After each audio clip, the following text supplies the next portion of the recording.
Boys and girls, this is the Undisputed Era. Adam Cole, Kyle O'Reilly, Roderick Strong, and you're listening to Going In Raw, baby. Hey guys, this is Charlotte, and you're watching Going In Raw. Going In Raw. That sounds terrible. What's up? It's your girl, Sasha Banks, the legit boss, and you are watching Going In Raw. You like that? Hey, friendo, Steve here. And Larson. And welcome back to Going In Raw, the only pro wrestling podcast you need to be listening to right here at youtube.com/Steve and Larson, and available wherever podcasts can be found. Be sure to hit that subscribe button, little notify bell next to it. Make sure you're always getting your new Going In Raw notifications. We're also available over on the Patreon at patreon.com/Steve and Larson. I think we might have some new patrons here. At the $1 mark, you get a shout out right here on the show. And you also get the show ad-free. You can import your RSS feed to whatever podcast app you use, as long as it's not called Spotify. Yes. At the $5 mark, you get a lot of bonus content. We got a bonus episode every day, Monday through Friday. Indeed. And that's a lot of fun. It is. Let me see. I don't know. We might not have any new patrons. Oh, here we go. Yeah, we do. Travis Andrews and Toby Whittle. Thank you. Welcome to the patrons. And thank you. Yeah. So we are here because it is that time of the month, Larson, where we review something old. Yeah, make it new again. I make it new again. And this time we put 3 options up for vote for our $10 a month and up patrons. What were the other 2 options? Wrestlemania. We tried to go with something 1923. like the best, the worst, and the most important. It was 16, 19, and 23. 16, 19, oh, 16 is 2000. 19, because 19 is supposed to be really good. Yeah. And then 23, that's the one with Trump. It's like the biggest grossing one, so it's kind of the most important one. Plus, it's kind of apropos because he's our president now. So anyways. Yeah, unfortunately. Yeah. Anyways. Ooh, leave your politics out of wrestling, Larson. Duh. It's our show. Yeah. It's our show. In the words of Mae Young, suck it. Anyways, so we decided, or the patrons decided, WrestleMania 2000 is the way to go. Yeah, 16. And it was bad. It's not a good show. I remember being there and being unimpressed. And I thought maybe it's just because I was hungover, because I was. That I don't remember it fondly or, for that matter, much at all. After watching it, I can see why it's completely and totally forgettable, save for one match. It is highly forgettable, exactly, save for one match. Which is the only match I remember. It's not even so bad it's good. Like WrestleMania 9 was bad, but my God, that was fun. It was ridiculous. It's fun to watch ridiculous wrestling with friendos. And for everybody who came out of the watch party, thank you very much. Yes, thank you very much. I have fun regardless. But man, this was an uneventful WrestleMania. Everything, all the matches except for the big tag match, felt like They could happen on Raw or they could have been go-home SmackDown. matches for like a real match. Mm-hmm. Yeah, it was not good. Well, I mean, add to the issues that there's only one-on-one match, and it's the match between the Cat and Terry Runnels. Yeah. Everything else is either a multi-person match or a tag match, or in at least one case, the latter match, a multi-team tag match. Mm-hmm. So it just really feels like a glorified episode of TV. Yeah, it really did. This is back when they hadn't made the upgrade again to running stadiums. Mm-hmm. So the show happened at the Arrowhead Pond in Anaheim, which is where they would regularly have Raws before they started in the LA area before they started doing them at the Staples Center. So even the atmosphere felt like a Raw.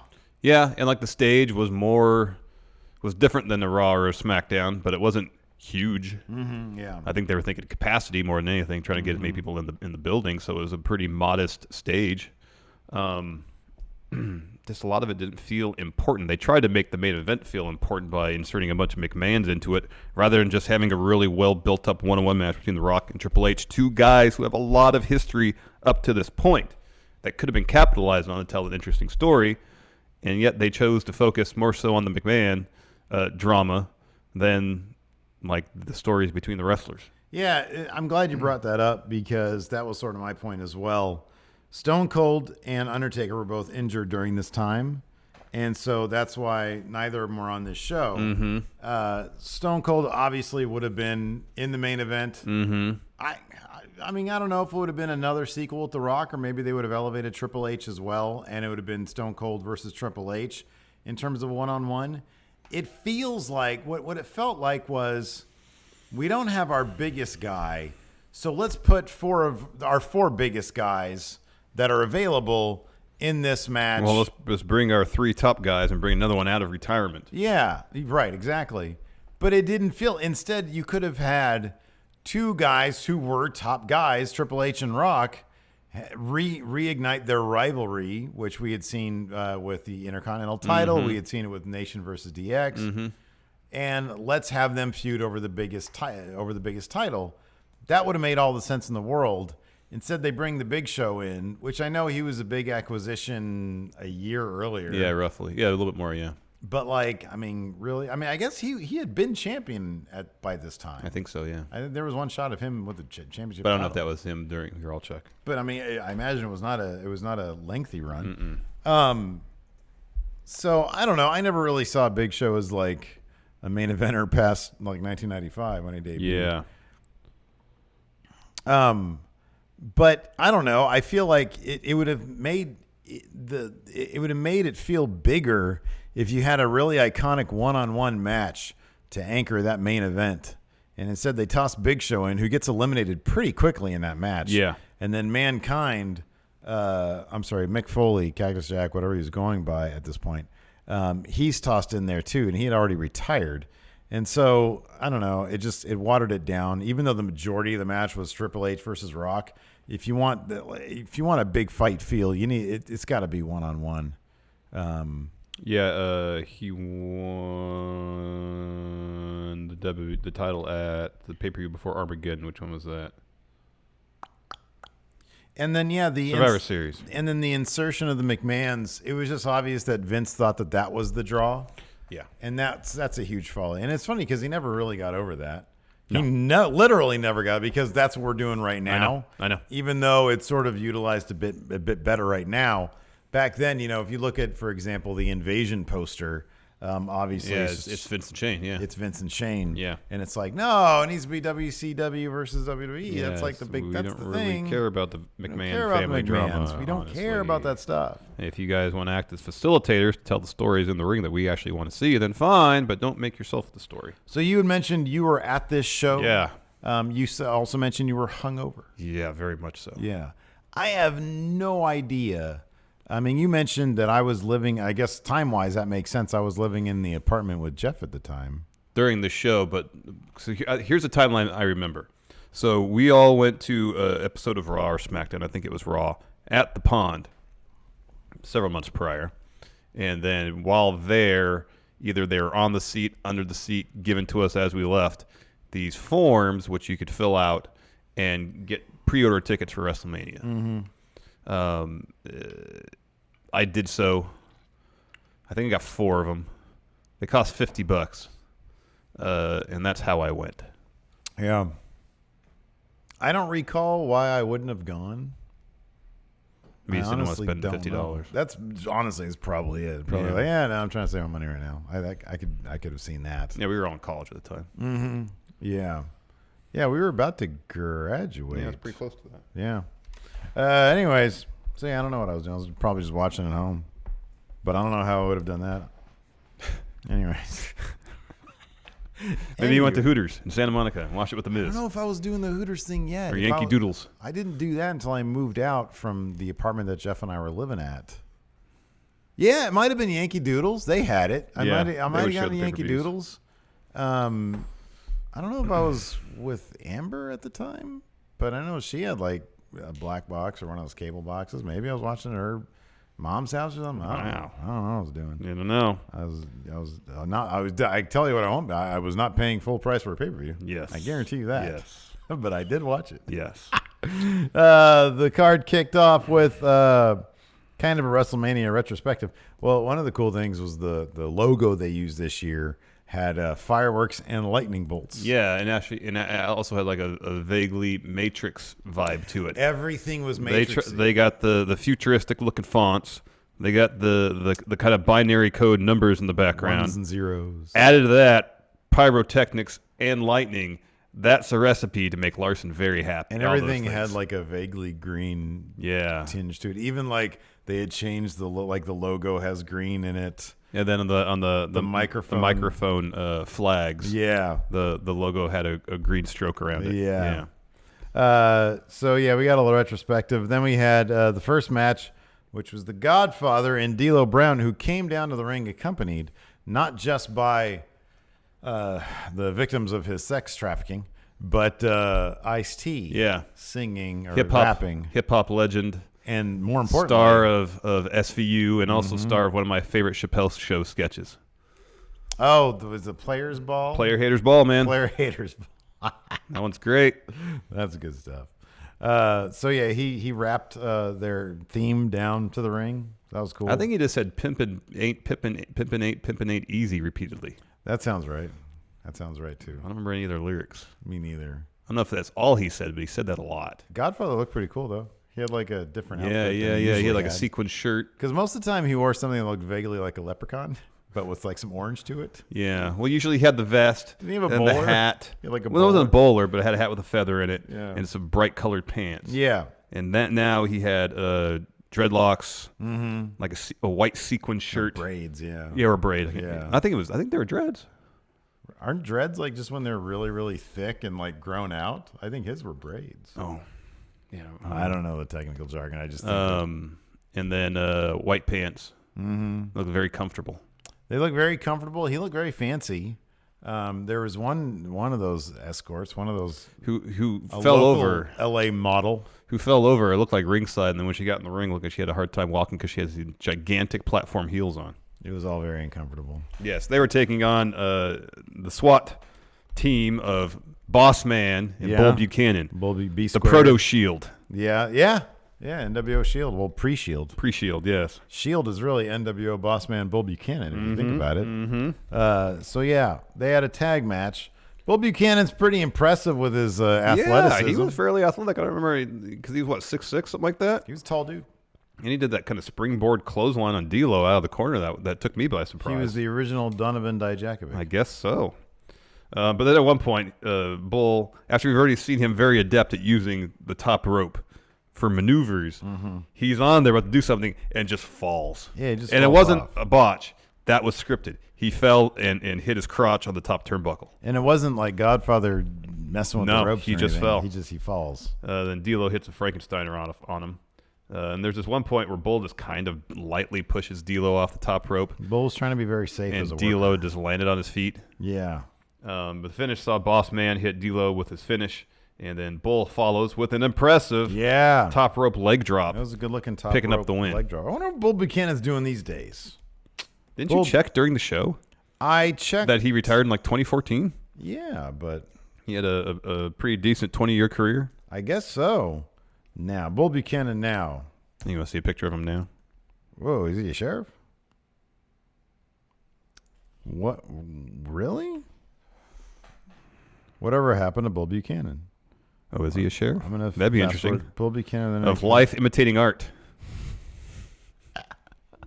A year before his retirement from wrestling ring, Barry Buchanan, his name is Barry Buchanan, started working for Carroll County Jail in Carroll County, Georgia. He was made a deputy in 2014, and that is when he decided to call it quits from pro wrestling. I wonder if He's probably makes some good money. I wonder if his law enforcement aspirations began when he started teaming up with Boss Man. That could be. Where'd happened to his neck? This Yeah, I don't picture know. Doesn't look like his neck. Yeah. But, you know, where's Carroll County? They said Georgia, right? Oh, is that what it is? Georgia? Is that Yeah, I what thought we you said Georgia in there. Yeah, Georgia. Georgia. Yeah. Woo. Barry Buchanan. Bull Buchanan. That sounds like a sheriff's name in like a Officer Bull. Yeah. Sounds like Smokey and the Bandit villain. Yeah, I know. You know, or a Bo and Luke Duke villain. Yes. After that match, which again seemed like it could have easily happened on Raw or SmackDown, we had a Triple H Stephanie segment backstage. You mentioned this, not during this one, but the second Triple H and Stephanie. This was at the point when he was talking pretty quiet. He had intensity, but he was still doing the soft voice that we saw from DX, you know?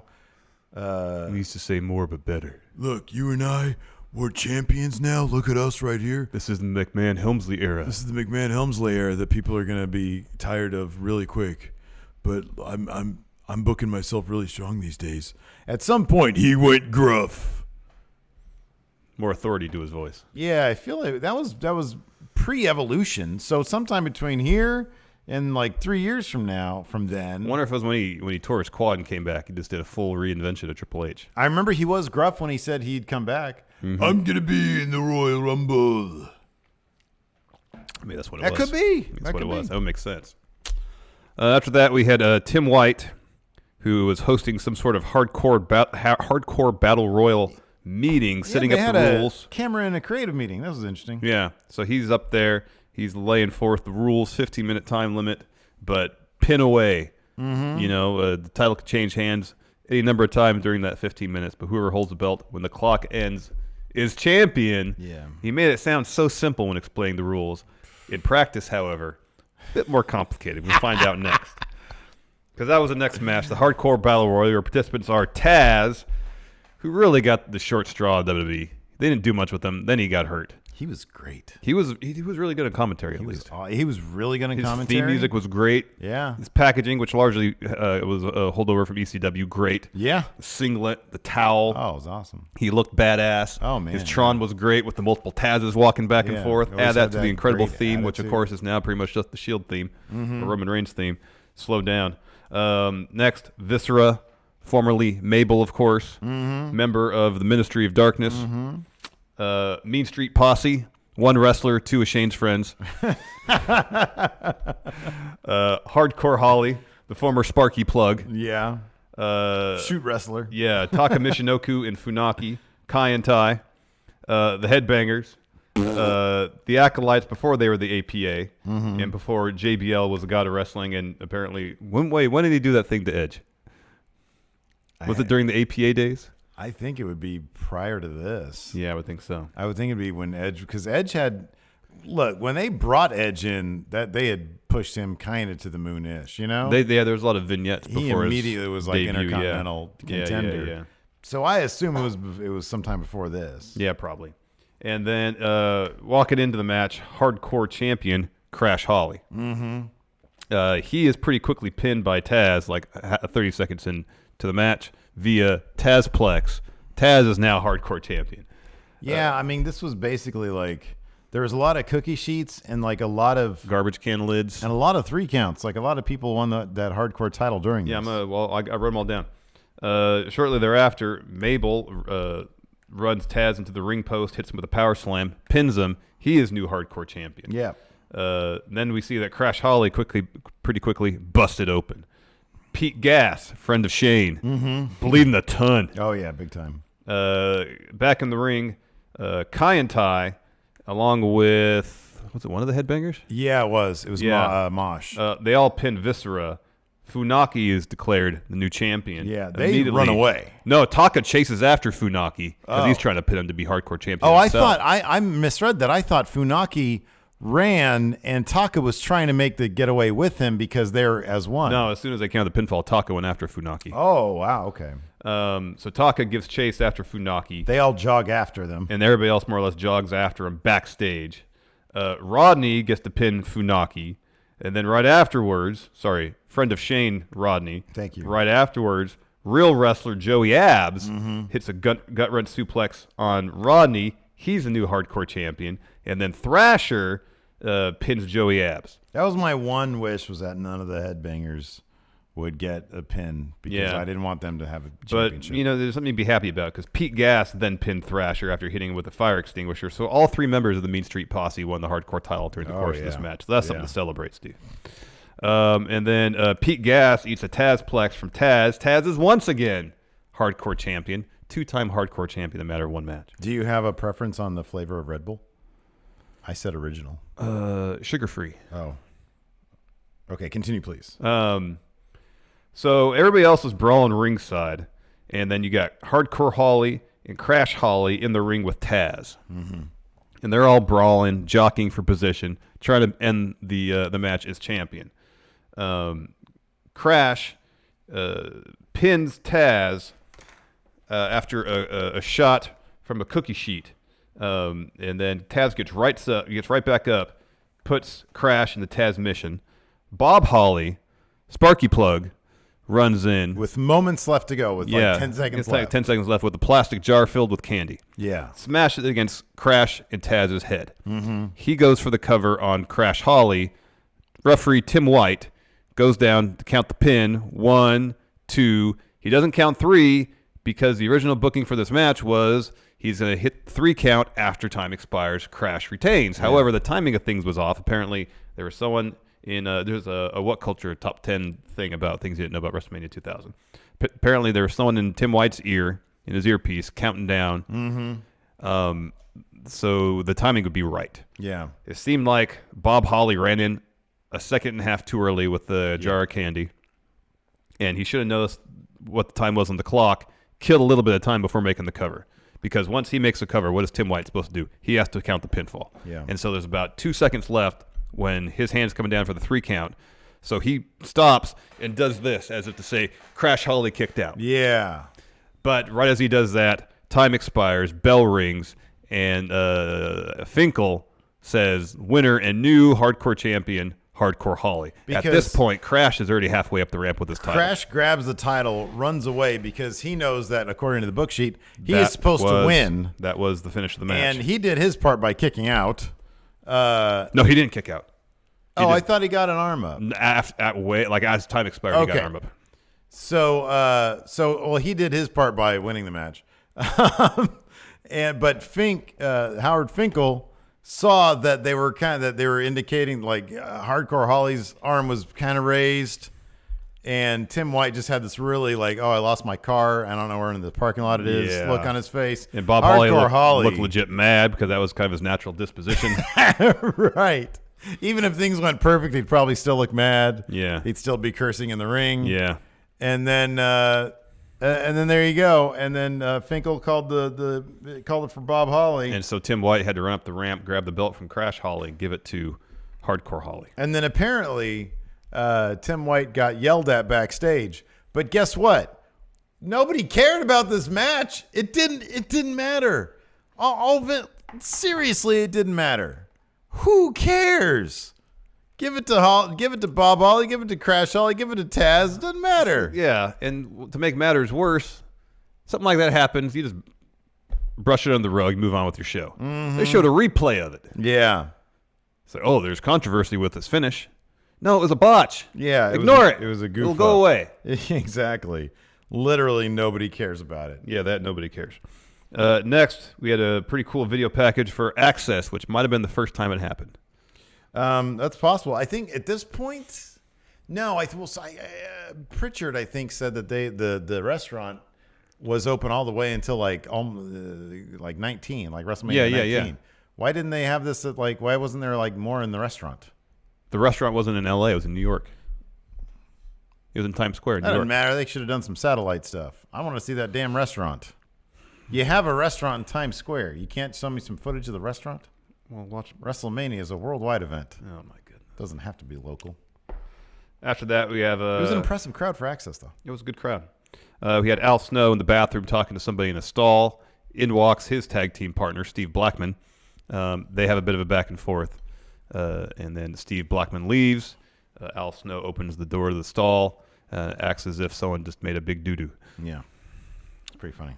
Next, the match. Head Cheese, which is Steve Blackman and Al Snow taking on TNA, Test, and Albert with Trish Stratus. I kind of enjoyed this match because it when we watched it on the live stream, it allowed us to educate ourselves on the history of Steve Blackman, which is far more vast than I ever would have suspected. That dude was literally in the WWF doing house shows 10 years before he jumped the barricade as early as a fan. As like 87. Yeah. The golden era of wrestling could have featured Steve Blackman. That is crazy to me. That would have been something else. But then he was on the verge, apparently like 89 or 90, something like that. Getting signed, then he got malaria? He got malaria and dysentery because he had traveled to South America and contracted that stuff there. And then he had to be on like bed rest for 2 years. That's crazy. And it took him 4 years to get back in shape. Yeah. That's insane. Yeah, it's absolutely crazy. And he did some martial arts training in the interim. Yeah. I really liked him. Yeah, me too. It's funny because like back then when we were watching originally, there were so many great characters and personalities, and Steve Blackman was not a personality guy. But he really ran with that. He was the guy who most, kind of like Ken Shamrock. Ken Shamrock never really ran with him having no personality. He should have. Yeah, I know. Steve Blackman did. Yeah. He did everything he could to make fun of the fact that he was kind of lacking in personality. Yes. Which was really cool. And he was pretty decent in the ring, too. Yeah, he was. He was fun to watch. Yeah. And he had a really good hardcore match with Shane. Mm-hmm. Yeah. Yeah. So they teamed in with Al Snow as Head Cheese. I'm not sure where did the cheese bit come from. It had to have been Blackman. Mm-hmm. I remember actively watching at the time. I just forget where the cheese thing came no, from. it was 20 years ago, man. Yeah. So Al, before the match starts, introduces Chester McCheeserton. Oh, man, this guy was great. Yeah. Super over with me. Yeah. He was a short fella who was wearing a yellow bodysuit and a big foam cheese wedge costume. Yeah, cheese wedge. And there was like buttocks cut out of it for added comedy value. Mm-hmm. Oh, it was great. Yeah. It was so great. Yeah, it was interesting. Also, a cool little tidbit about this match. Teddy Long Playa. was the referee. Yeah, man. The match itself was whatever. In the end, TNA pick up the win after press slam from Albert and a top rope elbow from Test. After the match, Al Snow grabs the mic. He apologizes to Steve Blackman and says, Chester, come in the ring. Of course, he's got like a 4 foot wide wedge of cheese costume. He can't get himself in the ring.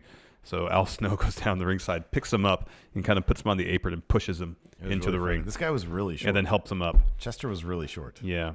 And Al says, it's time to part ways with Chester here. Bashes him in the head with the mic and then sets him up. Steve hits a running kick to Chester's chest, and then Al hits a top rope leg drop with some assistance from Steve Blackman. But luckily Chester. for Chester, that cheese outfit seemed very protective. Yes. So I think he was okay. Yeah, I think he was. Next, we had a segment backstage between the Cat and Mae Young where they tried to find funny, quote-unquote, and quote-unquote clever ways to hide the fact that the Cat was nude.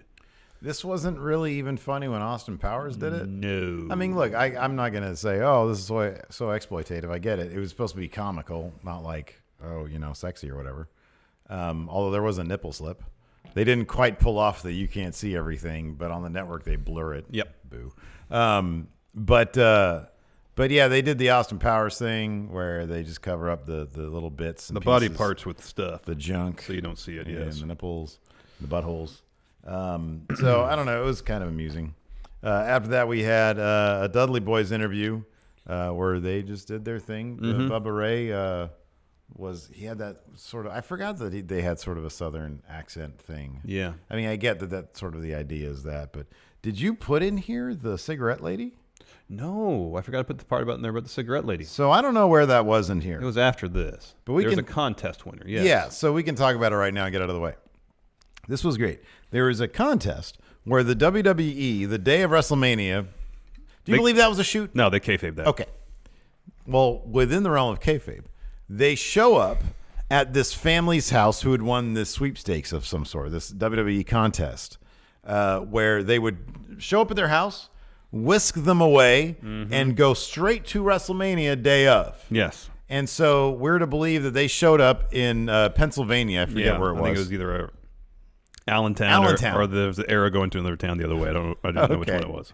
They show up, they open up this door, and there's this lady here who was smoking inside her house, which that's fine, I guess.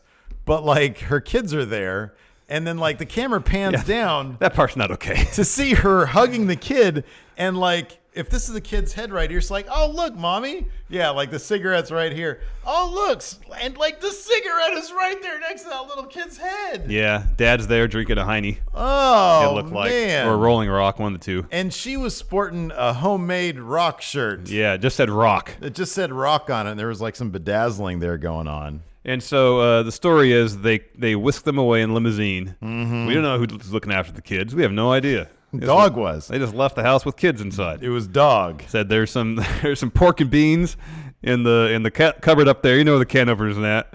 We'll be back in 2 days.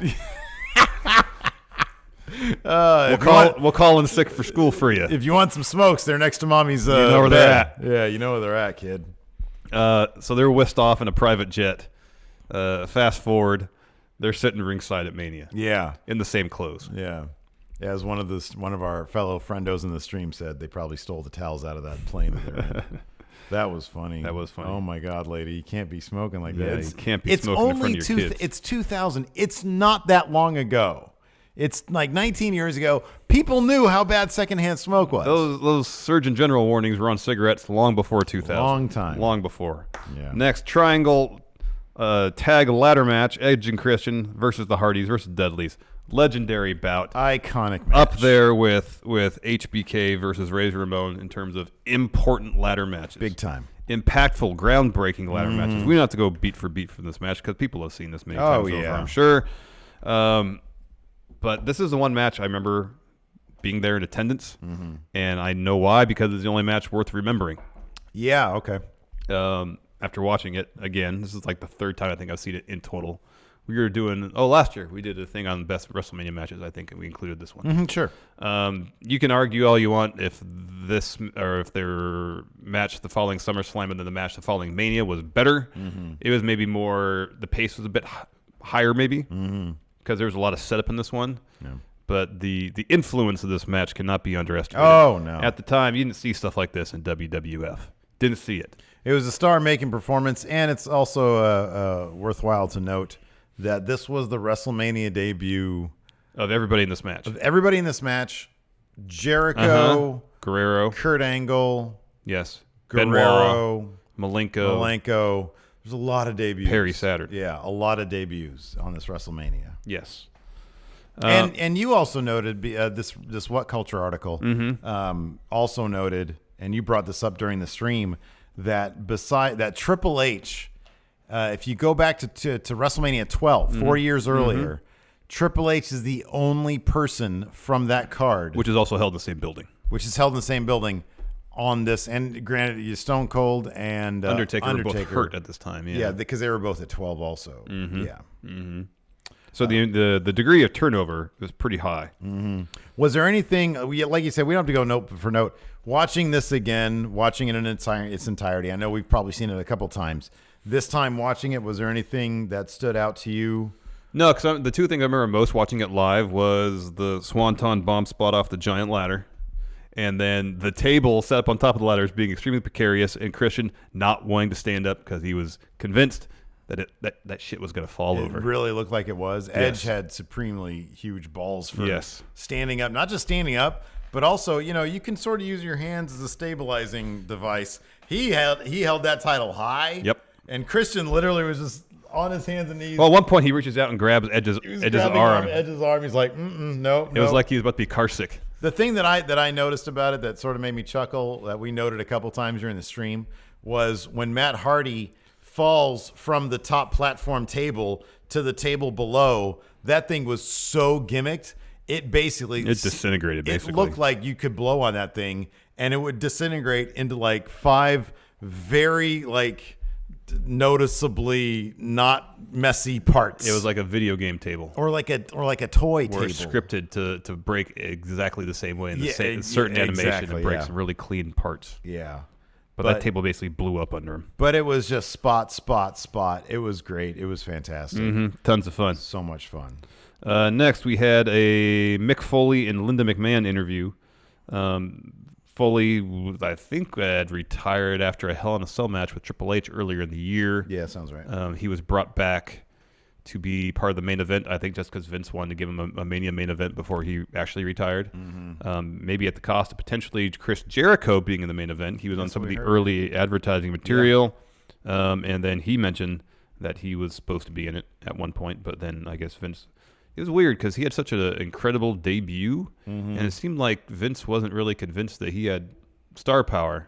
I thought I had read that Triple H wasn't a big Jericho fan.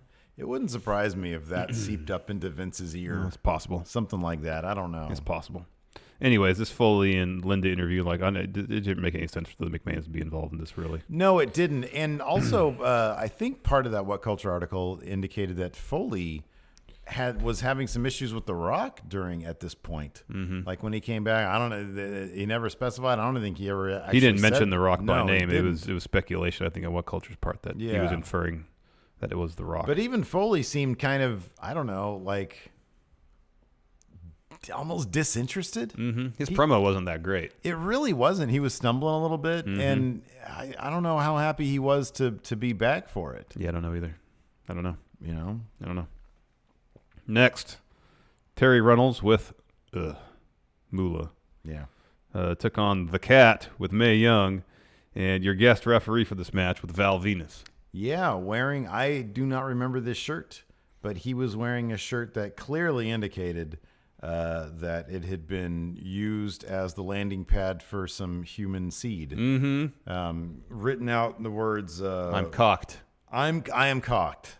And then on the back, locked and ready to unload, all written in a very Jizzy-esque font. White font. Yes. Yeah. So. And there's actually someone ringside wearing that shirt. I thought maybe they just made one of those, but nope, someone actually bought that. That is definitely a shirt you would only wear to a WWE show where Val Venus in 2000, where Val Venus was. Yes.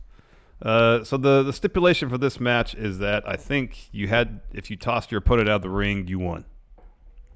So early on, both Terry and the Cat try to butter up Val, rubbing up on his arm, being flirtatious, I guess.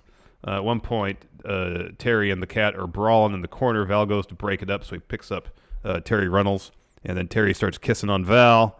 Val is into it. They notice the Cat standing up. Then he drops Terry, and the Cat comes up and starts kissing on Val. See, right there, that line, that what you just said sounds like a description of a pornography. It does. What happens next? Exactly.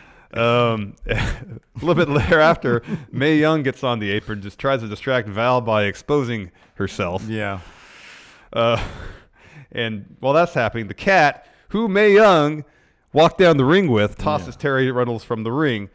Val doesn't see it. Right. The Cat won the match, but thanks to the antics of the Mae person Young. she walked down with. I know.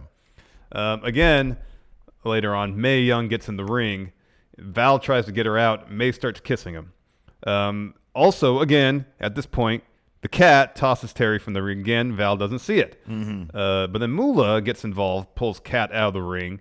Val sees that. Mm-hmm. At this point, Terry's back in the ring. Yeah. So the Cat wins, Terry wins the match. Yeah. Because Val turns around, sees the Cat outside, assumes Terry tossed her out. Right. And then afterwards, Mae Young hit a Bronco Buster on Moolah. After cross-shopping a little bit. And then the Cat rips off Terry Reynolds' pants. Yeah. She was wearing flesh-colored, nude-toned thong. Undies.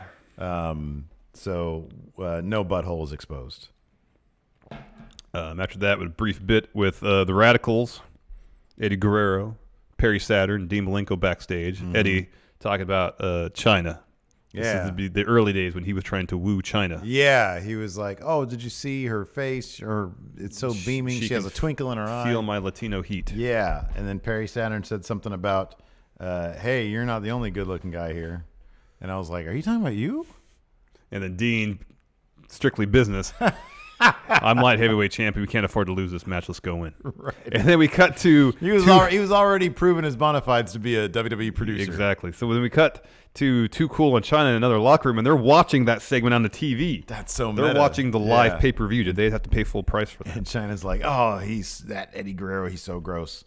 So that leads to a match: Radicals versus Too Cool and China. China was so over. She was super over. Every little bit of offense she had, the crowd popped for her. She had that awesome firework cannon. She came out, that's right, with the fireworks best cannon. Gimmick, man. Best gimmick. And Eddie was just prime Eddie in this. Everything he did worked so perfectly. So, like, when he was in the ring against anybody other than China, he'd be constantly looking at China, winking at her. And then when it was time for her to come in the ring, when someone tagged her in, he would run to his corner. Mm-hmm. You know, one time he hugged the ref's legs. He was hugging the legs of his teammates.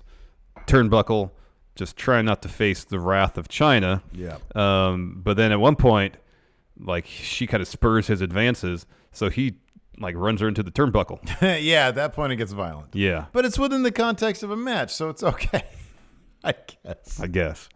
Don't think about it too much. Yeah. Later on, Eddie distracts the ref again by hugging his legs. And then Perry Saturn and Dean Malenko take out Sky Tuhati. I think they toss him in the front row. He comes back in the match. Later on, though, Chyna hits a double low blow on Dean and Perry, and then Eddie lays her out from behind. Mm-hmm. But then the finish saw Chyna reverse a powerbomb from Eddie into a powerbomb of her own. Eddie gets up.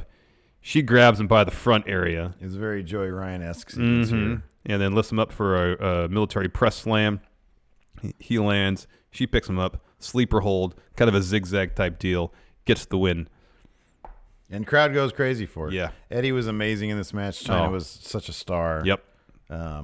Not a great match, but entertaining nonetheless. This was totally like prime Chyna. This was like peak Chyna. This was really She should have been doing a lot more than teaming with Too Cool.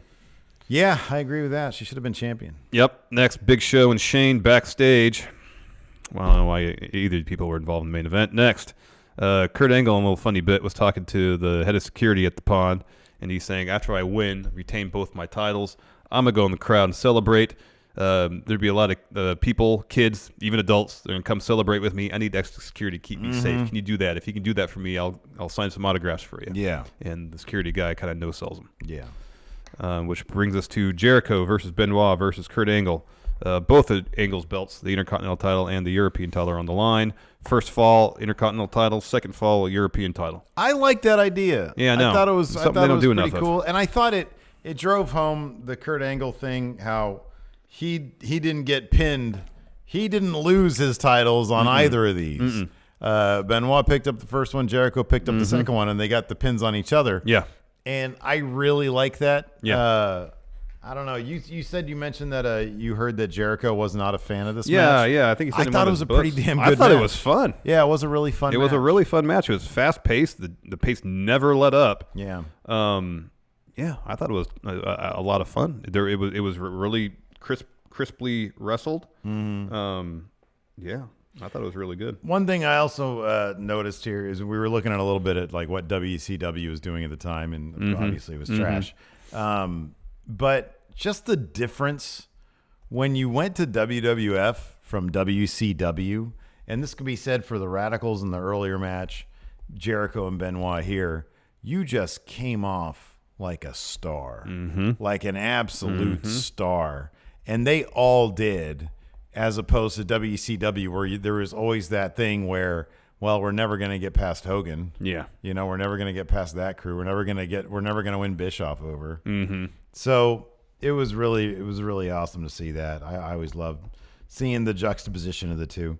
But yeah, this was a really, really fun match. Benoit picked up the first pin with top rope headbutt. And then Jericho picked up the second pin on Benoit with lion salt. And Kurt Angle was complaining at the end about, well, nobody pinned me. Yeah. Nobody Those won. are my championships. Nobody won this. I'm trying to see how soon after all this that Angle picked up the world title. Because he was King of the Ring that year. Jericho and Benoit kind of feuded on and off, it looks like, in the interim. Is it SummerSlam that Angle won the belt? It's probably better just to look up Kurt Angle. Yeah, no, I just want to see like all the other stuff. Oh, everything was going on in the meantime. Yeah. So the main event. Oh, so he was in the title match at SummerSlam but lost. Rock retained. Yeah, let's see here. Defeating The Rock at No Mercy. Looked like it was at No Mercy 2000. No Mercy. Right. So in October. The Rock defended the title against Kurt Angle. Angle pinned Rock after an Angle slam to win the title.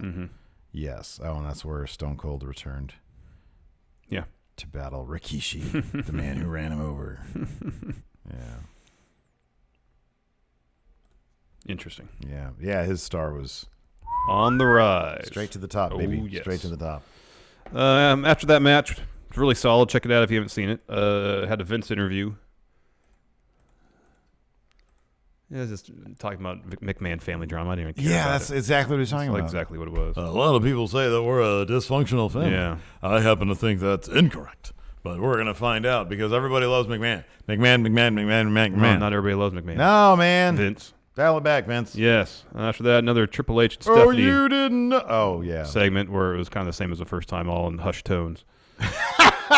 He talked in hushed tones. You're champ, I'm champ. We're champs together. We're gonna be champion forever. I'm booking myself really strong these days. Next. Oh, you didn't know. X-Pac. So, Road Dogg and X-Pac versus Rikishi and Kane.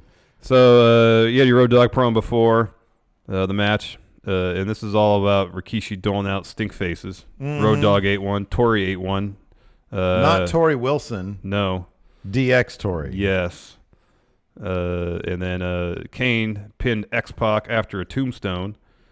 And then Too Cool ran down the ring to dance with Rikishi, but then San Diego Chicken showed up as well. Of course, in prior years, Pete Rose had been underneath that costume. Yeah. So everybody's expecting that to be Pete Rose. Anyways, Too Cool, Rikishi, they start dancing. Chicken dances too. Kane, after the dancing concludes, grabs the chicken by the throat, starts choking him against the turnbuckle. In runs Pete Rose with a baseball bat, tries to sneak up on Kane, doesn't work. He eats a choke slam from Kane, stink face from Rikishi. Yeah. Just a whole lot of who cares. Yeah. Just, I mean, I don't know. I kind of, number one, Pete Rose, he can take a choke slam. That's pretty impressive. He took a tombstone, as you noted, during the stream before. And he took a stink face. And he took a stink face. I mean, that's like the least impressive. You just sit there and have a guy hold rub your his chin up and you're not getting butthole in your face. You're right. After that, interview with The Rock. Kind of cookie cutter. Yeah, it's cookie cutter face Rock promo. Didn't go out of his way to make funnies. I like that. I like when he did that as a Rudo, not necessarily a Technico. Bring us to our main event. Mick Foley, accompanied by Linda McMahon. Big Show with Shane. Well, The apparently Rock. sung by Michael Hayes. Yeah, we just learned that today. We just learned that. That Michael P.S. Hayes sang the first version of Big Show's theme. So that's him going, well. Yeah, I could totally hear it. Yeah, I can can hear it in now. his voice. Your bad street. The Rock with accompanied by Vince, and then Triple H, of course, with Stephanie. This is for the most part, it's long. It's about twice as long as it needs to be. Yeah. But partially because it's an elimination match. Partially because it's more than two people, so it's no DQ. It's chaotic. This match ended up being a bit more entertaining than I thought. There's a couple of twists and turns throughout. Yeah. It just went on too long. This is like a 20-minute main event that you don't have the overbooking with all the McMahons. It was an entertaining match with a terrible finish. Yes. The finish was god awful. Yes, doesn't actually make any sense. No, it doesn't. First one eliminated is Big Show. He just takes one rock bottom. He's gone.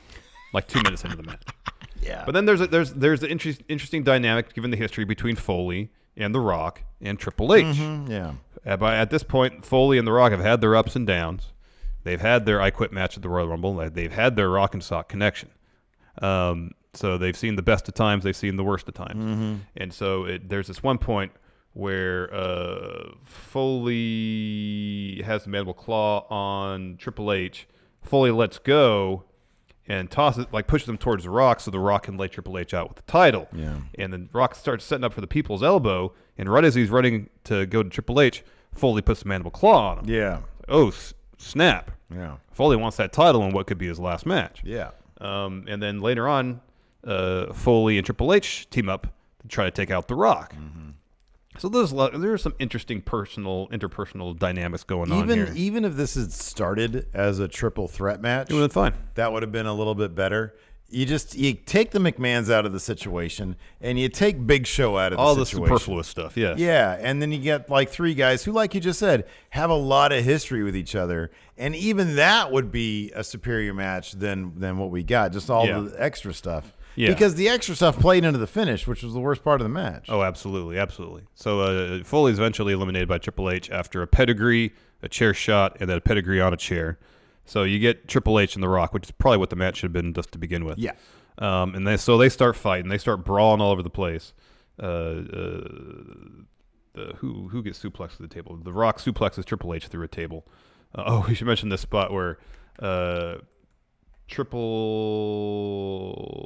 is it? I just missed it. Spot where Foley, there we go. Triple H sets up The Rock on the announce table, and then Foley goes to the second rope, and goes for a double axe handle. Completely whiffs on it though. Oh God, Looks like yeah. it hurt And I don't know if his midsection landed across the edge of the announce table. it looked really It looked bad. rough. It looked really rough. And so Triple H hops on there, DDTs The Rock. The table budges a little bit, but then he gets on the barricade and drops like an elbow on him just to put him through the table finally. So you need that visual. So The Rock and Triple H, they brawl in the ring. They brawl up the ramp. There's a suplex spot at the stage. Brawl through the crowd. Back in the ring. Brawl back up through the crowd. They're fighting all over the place. And then at one point, Vince attacks Triple H, sends him in the ring post. During that, Shane sneaks back down ringside. Of course, he had left when Big Show was eliminated. He lays out Vince. Vince gets up. They start brawling. And then Shane hits Vince in the head with a chair. So Briscoe and Patterson come down, help Vince to the back. Shane starts kind of hanging around ringside like he wants to get involved again. Thinking about. Yeah. So he gets into the ring, Shane does, with a chair. And The Rock sends Triple H into him. So incapacitates, knocks out Shane briefly. Rock hits a rock bottom, but too tired to make the cover. While Rock's trying to crawl over to make the cover, Shane kind of comes to. Vince runs down the ring. Punches Shane right in the front area. That was awesome. Sends him out of the ring. Then Vince grabs the chair, acts like he's going to hit Triple H. Instead, turns and hits The Rock. Why? Doesn't make any sense. Just like 5 minutes prior, he attacked Triple H. It's all this like, oh, well, we're family, so the motivation can now go out of the window. You know, I thought how they could have explained it when Shane hit Vince in the head with a chair. It's like the switch went on. He's Mr. McMahon again. Heel Mr. McMahon. I don't think they explain it away at all.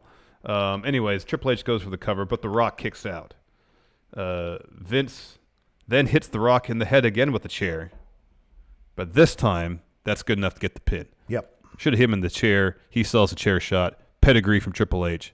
Pedigree. Yeah, pin. because you need Triple H's pedigree in there, like as the punctuating moment. Yes. Not McMahon hitting Rock with the chair. Exactly. That's stupid. So there's one between Vince and Steph. They hug in the middle of the ring. Granted, Triple H just successfully retained the title at WrestleMania. And we don't really see him at all again. No, he disappears. Yeah. He disappears. He shows up like after, because then Rock, like, he comes back. He's like going to the back, but then he turns around and sees what's going on, and he comes running back. He gives rock bottoms to everybody and punctuates it with Stephanie. And then you see he leaves, and then Triple H sort of crawls over to Stephanie. And I feel like you really needed that moment. Because the way it played out, it's just all about the McMahons. It's all about the McMahons. You need the moment where you have Vince and you have Stephanie and you have Triple H in there. All embracing. And then, of course, at the end of the following WrestleMania 17, what do you have? McMahon. You have him in the Stone Cold heel turn.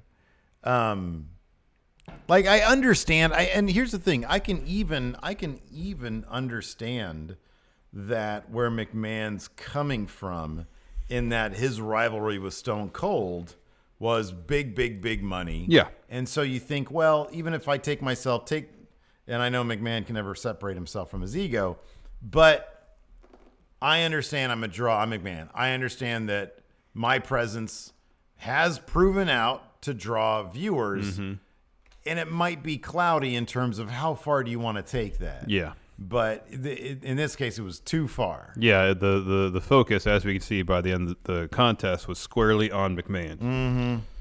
Triple H should have been there. I mean, maybe their rationale was, well, Triple H can't be in there when The Rock comes back down to duel at rock bottom. Yeah. We didn't want our champion taking a rock bottom. Yeah. Fair enough. Yeah. Find a way around that. You know? Yeah. It was just... You need that moment where you have a handshake or something between Triple H and Shane. So the focus is still on your champion. Right, exactly. But we don't get that. Yeah. So, yeah, it was... And then, of course, our sentiment wasn't... it's not exclusive to us. The crowd started chucking all sorts of garbage into the ring. Yeah. They were not excited about that finish either. Not at all. No. So not at all. That's not surprising. Next pay-per-view, Rock beat Triple H for the belt, too. Oh, God, really? Gee whiz. I mean, there's a lot of talent to go around, so they were trading that thing left and right back then. So,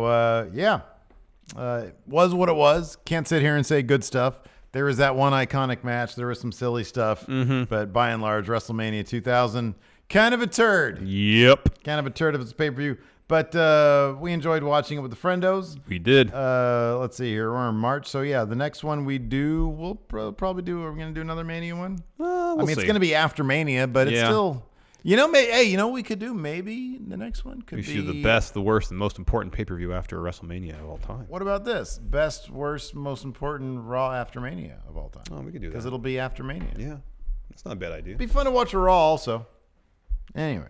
Thanks so much, everybody, for watching. Until next time, we'll talk to you later. Goodbye. Be a part of Going In Raw today at patreon.com/Steve and Larson. Starting at $1 a month, you can enjoy Going In Raw ad-free, gain access to the daily 30-minute Going In Raw post-show, exclusive merchandise, and so much more. Support Going In Raw today. Click the link in the description.